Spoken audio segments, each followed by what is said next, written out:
wrestling.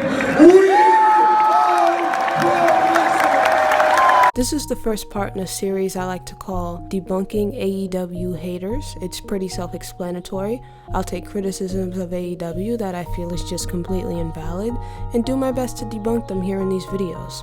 For the first episode, I thought I'd start with one I'm sure we've all heard before.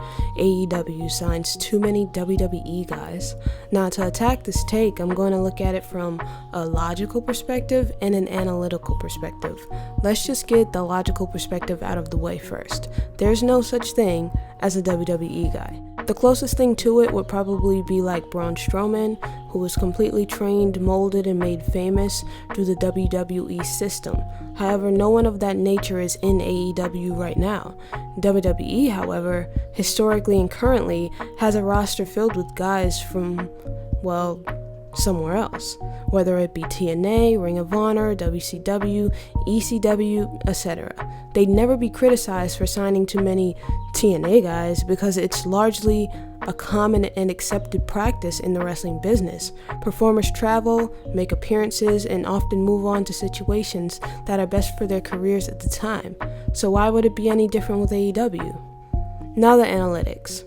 If we take a look at AEW's website, there are about 101 people listed as competitors. In order to decipher how many of them are, quote, WWE guys, I have to define what that is in a context that isn't the one I stated before, the Braun Strowman archetype. Because again, AEW doesn't have anyone that fits that bill. So for the sake of this video, I'm going to count a WWE guy as a wrestler whose notoriety is entangled with the company in a meaningful and prevalent way. For example, Chris Jericho is a very clear WWE guy by these standards, having spent decades with the company and qualifying as a Hall of Famer for them. I won't be counting, say, Colt Cabana or MJF, who have appeared on WWE television, but their notoriety is not tied to WWE in any way, shape, or form. With that criteria established, I counted 16 actively signed WWE guys, minus one for Brody Lee due to his tragic passing.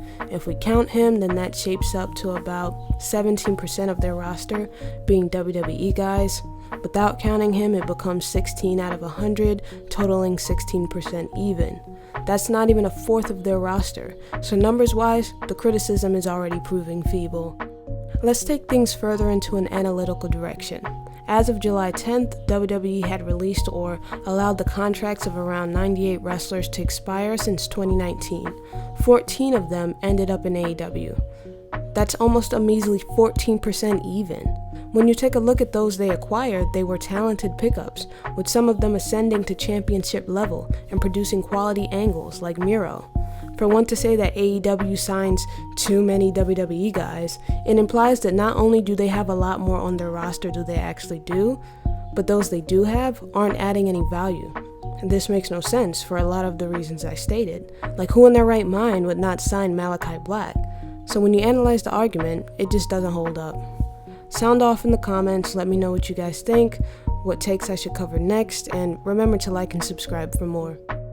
This is for Rachel, you big, fat, white, nasty, smelling, fat bitch. Why you took me off the motherfucking schedule with your trifling, dirty, white, racist ass, big, fat bitch, oompa loompa body ass bitch.